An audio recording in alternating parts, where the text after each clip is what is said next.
When I started, I thought I was ready. Turns out, I had no idea what I was walking into. Ellipsis. I didn't start lazy. I started confident. And that's usually where the trouble begins. Episode 1. I entered business with everything people taught me, except one thing no one told me: who the customer really is. Back then, I started my business with something very naive. I thought making a good product was enough. I thought if I were kind, heaven would favor me. I didn't think much about customers. I thought they would just come. In reality, they didn't. No one came. In those early days, I sat watching a silent phone. No calls, no messages, no inquiries. I started to doubt myself. Was I bad at this? Did I choose the wrong path? No one told me, without customers, every effort is just a rehearsal. Customers don't just appear. They don't know who I am.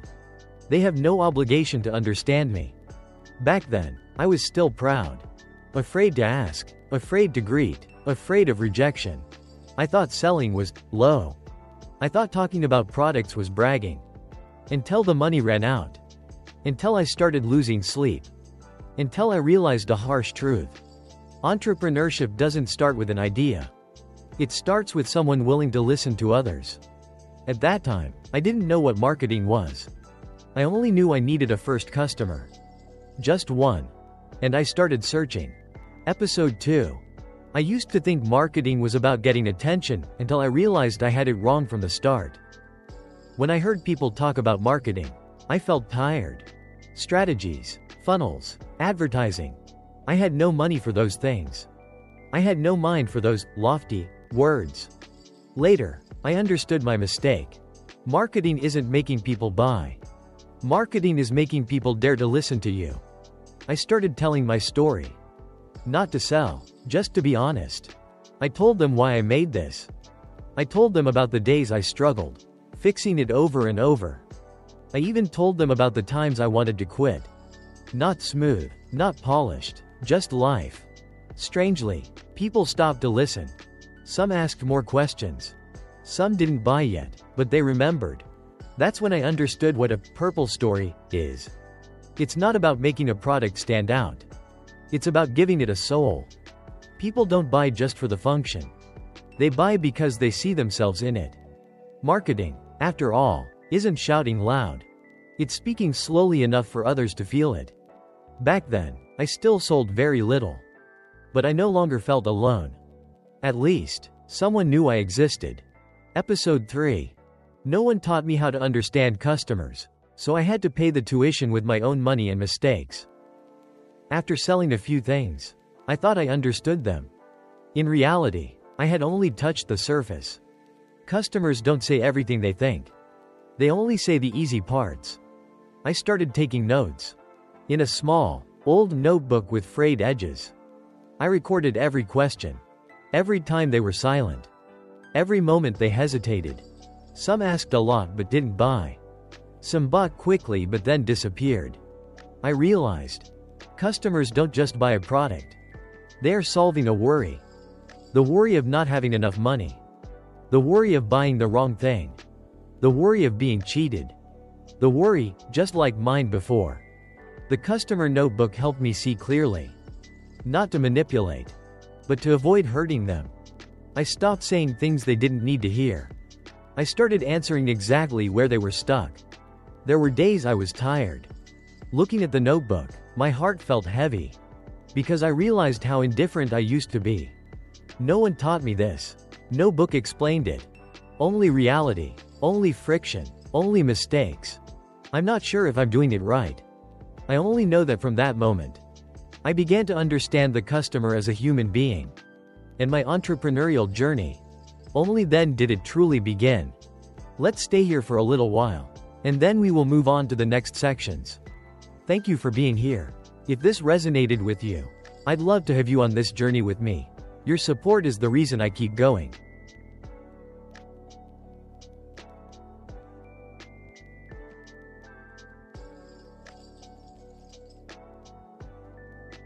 Nobody tells you this part.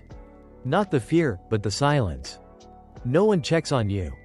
No one knows if you're doing it right. You make decisions alone. Then live with them alone. That silence messes with your head. It makes you question things that were clear yesterday. And that's when most people quit. Not because they failed, but because they felt invisible. Episode 4. More than a transaction. I used to think selling was the end of the story, until customers turned away and I didn't understand why. For a while, I thought as long as I sold something, it was a success. Money came in, I could breathe a little. I didn't call back, I didn't ask more questions. I thought, if they need me, they'll find me. Then I realized many people bought once and disappeared. No complaints, no criticism. They just never came back. That's when I understood, I had treated my customers like a transaction. Sold and done, everyone goes their separate ways. But human beings don't live like that. I started messaging to check in. Not to sell more, just to ask if everything was okay. Some replies were short, some didn't reply. But some told me a lot. They told me about their lives, why they decided to buy, even the things they weren't satisfied with. I listened, no arguing, no explaining. I realized that staying connected isn't about being clingy. It's about being there when they need you. Customers don't remember you because you're good at selling. They remember you because you didn't disappear after the sale. Episode 5. The fear of going too fast. Some falls aren't because you go fast, but because you rush without knowing what you're doing. There were times I was impatient. I saw others expanding. I saw others going big. I wanted to be fast, too. More orders, more money. I forgot where I was standing. I almost borrowed money to expand. Almost hired more people when cash flow was thin. Almost took on more than I could carry. Luckily, I stopped. Not because I was smart, but because I was afraid. Afraid I couldn't pay it back. Afraid I couldn't handle the weight. Afraid that if I collapsed, I wouldn't be able to stand up again. I chose to go slow. Very slow. With every step, I watched the cash flow. With every decision, I asked, if this goes wrong, can I handle it?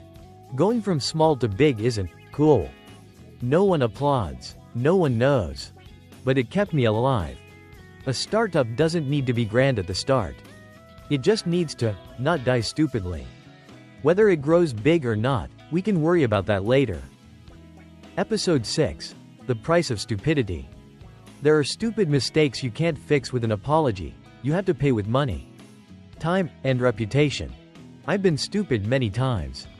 Stupid for believing promises. Stupid for being greedy for speed. Stupid for thinking I was about to make it big. Once, I listened to someone who spoke very well. They sounded so right, like they had been through it all.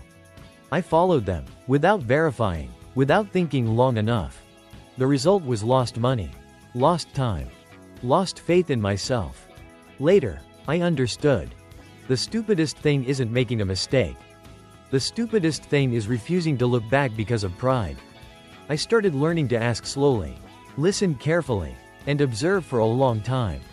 I paid attention to how that person lived. Did they act, or just talk? Have they truly faced hardships? Not everyone with experience can help you. Some are just good at storytelling.